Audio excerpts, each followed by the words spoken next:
is, at this point in Fortnite, you don't need anywhere near 10 sensitivity to outplay like 95 to 99% of the people you're going to run into in an average Fortnite lobby. And a lot of people always ask me, oh, you play on 6 to 8, how are you not consistently getting outbuilt?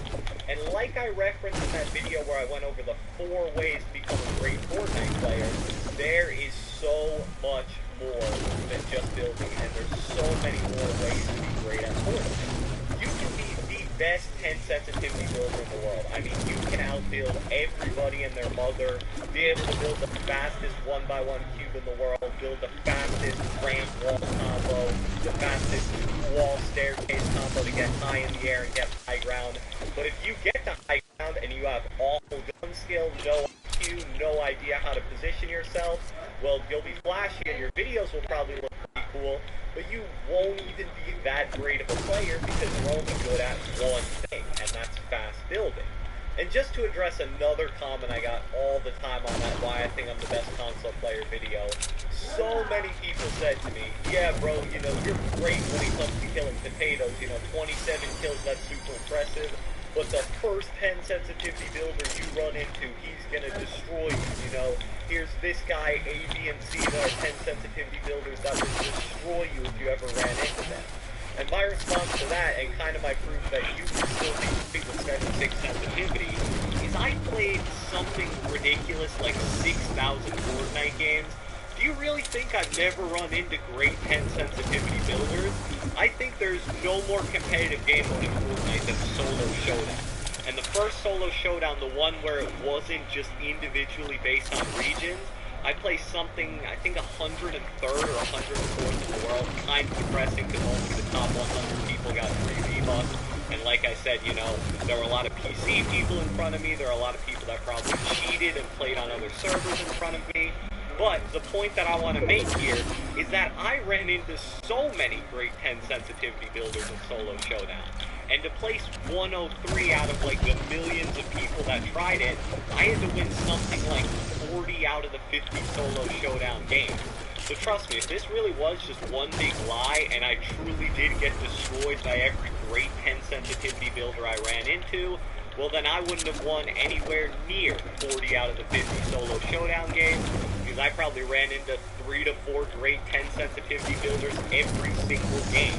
And based on the 80 win percentage, I bet you guys can guess how a lot of those fights ended up going. So that's why it is so important to master other things other than just super fast building. I think it's so much more helpful to play on, 6, 7, 8 sensitivity and learn things like how to double pump effectively, working on your aim so you're able to land all your AR and shotgun shots when you do ultimately get high ground. Hey, it's Thomas, and I'm in a hotel room right now, and it's a little bit after 1 a.m. You're probably wondering, why the heck am I doing this right now? Well, it's exactly why I want you to watch this video carefully. I'm about to show you how I'm able to eat a meal like this, and wake up looking like this.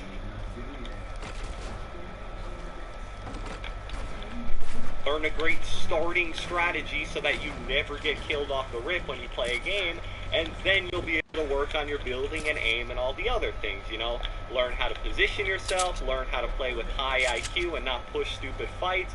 I think learning all of those things will be much more beneficial to you as a Fortnite player than mastering 10 sensitivity and learning how to build really fast. Because if you compare the speed of 10 sensitivity building against the speed of, 6, 7, 8 sensitivity building, it's really not as big of a deal as a lot of people hype it up to be. And the good thing is, for all of you guys that play on the lower sensitivities like 6, 7, and 8, you guys should have a really pronounced gun skill advantage over the 10 sensitivity builders. So if you can just keep up with them in terms of building, and you should be able to, because like I said, the speed advantage is not that huge, your gun skill advantage may ultimately be even more important than just the speed building advantage. A lot of builds like 6, 7, or 8 against even really good 10 sensitivity builders. So the next thing I want to get into this video today I really believe Fortnite sometime in the near future. Epic's commented on it on a few forums. I know pretty much everyone is in agreement that this feature should be added to the game at some point very soon. And what building sensitivity is it's basically a sensitivity option that only deals with your building. Right now, building sensitivity is basically tied to your X and Y sensitivity, which also accounts for your non-ADS gun skill. And that's one of the huge advantages for those of you guys that are sticking with the lower sensitivities right now. Because if they ultimately do come out with this building sensitivity option, and I really believe they're going to at some point, you guys are going to have a leg up over the guys that are playing on 1010. And the reason is, you'll be able to go right to 10 sensitivity while still being used to the best sensitivities for gun skill, which, like we discussed, I believe is the 6 to 8 range. And those guys that have been rocking with 1010 and are willing to give up the gun skill right now for a little better building, well, they're still going to have the same build speed, but they're now automatically, even though the building speed playing field is now level, will be at a huge disadvantage when it comes to gun skill. So they're going to have to go all the way down to 7-7, 6-6. Well, those of you guys that have been on that the entire time are already going to be super used to it. And those guys that have been on 1010, it's going to take them a very long time to adjust. And they may ultimately never be able to do it after playing on 1010 for so long. So I hope you guys enjoyed this video. Just want to give one last disclaimer, and I probably should have done it earlier in the video. No, I do not think if you're playing on 10 sensitivity, you're a bad player. That's just, a stupid thought. No one should think that. I'd never be dumb enough to say something like that. I'm just saying that 10 sensitivity is not for everyone. It's not for me. I find it's really hard to hit shots. I know 10 sensitivity building does give you an advantage, and it's so cool and awesome to play on. But for those of you guys that are struggling with gun skill, you may want to consider the lower options. But if you're one of those guys that loves 10 sensitivity and feel like you're super accurate with it, even though it's a little bit hard to be great with gun skill, well then consider yourself an anomaly and a great player, because it definitely isn't for everyone. So leave a like, leave a comment, subscribe, do whatever the heck you want, and I will catch you guys next time. In that case, grab your plane and have dinner with us. Famous? Yeah, definitely. The one there. Why the hell not? So, hey. Can we movie? Some drink. Hey, what is going on, guys? The video I have for you today is basically going to be titled something along the lines of 5 mistakes that you may be making in Fortnite. This video is created basically by hours and hours of watching my less than great friends play Fortnite, who I would consider to be about average players at the game, and really dissecting the gameplay firsthand and trying to identify 5 different mistakes that they make on a pretty regular game-to-game basis that, if eliminated from their game and just in general improved in their gameplay, could make them considerably better Fortnite players. So it's my hope that you guys out there that don't consider yourselves very good Fortnite players, or even you guys out there that consider yourselves the top of the top, will find these mistakes in your gameplay and be able to correct them, therefore making all of you better Fortnite players. So let's get right into it with mistake number 1, which is overbuilding when you don't need to / bad resource management. So I have this little saying that I try to adhere to when I'm playing Fortnite, and I'm trying to teach to you guys that I know a few of you guys have found amusing. You don't need to build the Taj Mahal to kill a bad player who can't build anything more than a basic 1x1 with a ramp attached to it. We're at a very interesting point in Fortnite right now, where for some unknown reason, Epic Games has decided to start lowering the amount of materials available in a game-to-game basis, basically by a few different patches, most notably lowering the amount of materials found in llamas, and also lowering the floor materials that you find on the ground from 30 to 20. What this means is that now this tip to not overbuild on bad players is more important than ever, because the value of materials is at an all-time high. What I mean by this is that materials basically work as an economy in a Fortnite game. If you're using 300 materials to kill every player you run across because, you saw your favorite YouTubers building really fast and really high into the sky with 10 sensitivity, you're basically going to be operating at a material negative every time you get a kill. If you use 300 materials to kill a guy maybe right off the rip of the game as soon as you leave your town, and he only drops 150 materials, you basically ended up losing 150 materials by getting that kill. On the flip side of things, if you're an efficient player that knows to not waste materials, knows to not overbuild on guys that don't need overbuilding to kill, and you're only using maybe 60 to 100 materials to kill a guy, and he drops, 150, 200, well now you're gaining materials from that kill. And what that leads to is that when you run into the people that you actually do need to build battle against, and you do need to use, 300 to 500 materials to kill them, if you've been efficient with your materials and you're turning 100 materials into 200 by killing people, well then those last, 3 to 5 kills you got where you ended up gaining considerable material will basically pay for the build battle where you had to use 3 to 500. So being able to not overbuild on players that don't deserve it and manage your materials, especially at this point in the Fortnite meta, is more important than ever, and you're going to need to incorporate it in your game if you're going to want to consistently be getting high kill wins in Fortnite. Tip number 2 is an interesting one, and it may sound kind of like it's going against tip number 1, but trust me, it isn't. And tip number 2 is basically not trusting your accuracy too much and being able to build and block shots, especially in shotgun fights. This is probably the problem on this list that I fall victim to more than anyone else. I'm going to give you a potential scenario that I run into all the time that gets me killed, and you guys can try to see if you maybe have that issue in your game. So I'll just be walking through an open field, I'll see a guy opening a chest or just chilling in the middle of nowhere. He doesn't seem like the best player in the world, so I should approach the fight carefully, but I build, maybe 2 or 3 ramps, a few walls along the way to get a slight high ground advantage against the guy. He doesn't turn to me. I think it's going to be the easiest kill in the world, so I basically just jump down and trust my shotgun accuracy to kill this guy. And maybe I hit him for a 40, then a 60, because shotguns are pretty underwhelming now, and oh my god, he does a 180 turn and 190s me to the face with a heavy shotgun, and now I'm back in the lobby and dead.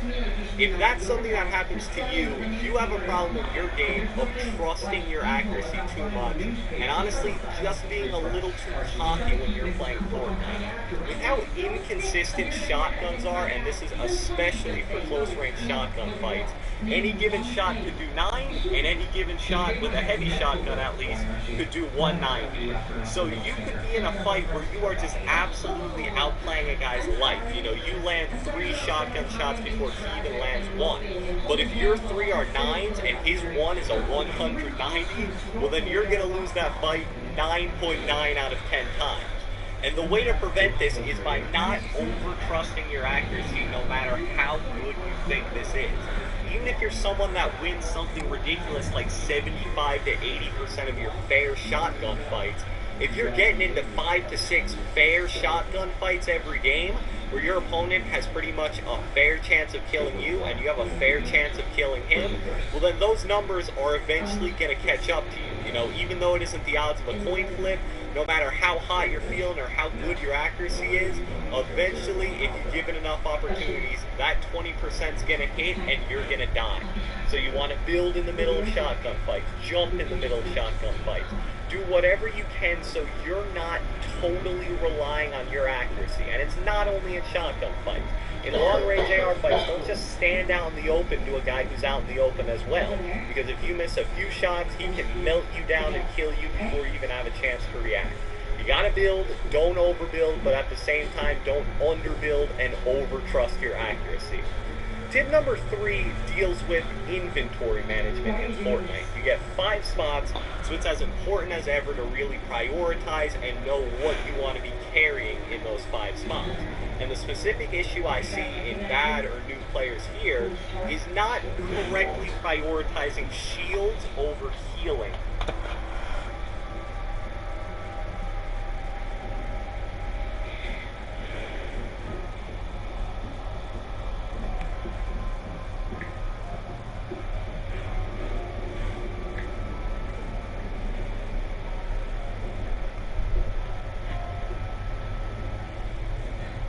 we go already? You got the cash? Yeah. I got the cash. Only got what we wanted. Not everything. Not yet. Why don't y'all get down on your knees? Come on, man. Let's not do this. I said on your knees. Hands behind your backs. Do it!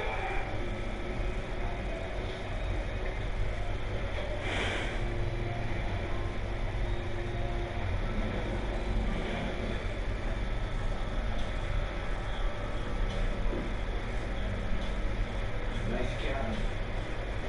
Sorry we have to make such a mess in it. What the hell is that? That would be a security company. Calling to shop inside and line I hit my brother. I'd say you hillbillies have about 30 seconds to run court before this place is swarming with guards who will shoot first and ask questions never.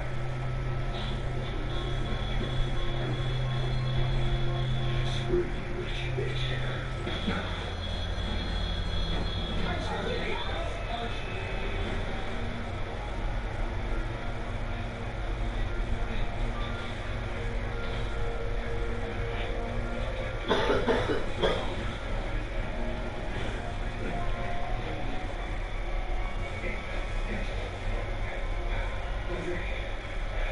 There's one of the guys in the museum.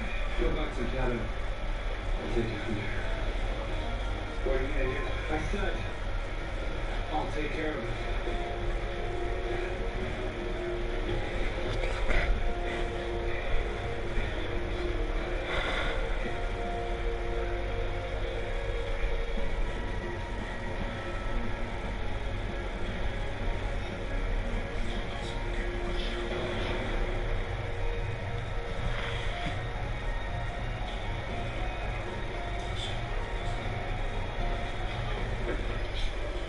First of all, thank you, Mom, and Sheriff Keller for coming to meet me and Kevin.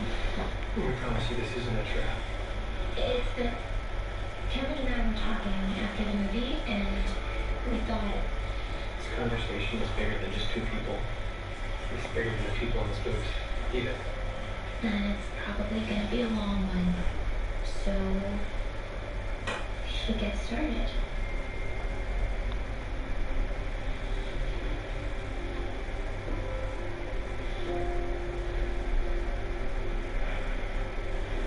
Now, you may think you've mastered the art of selling tears, but I didn't cry during that movie, Cheryl. I never cry in movies. Real life's tragic enough. But I was Simon's mom.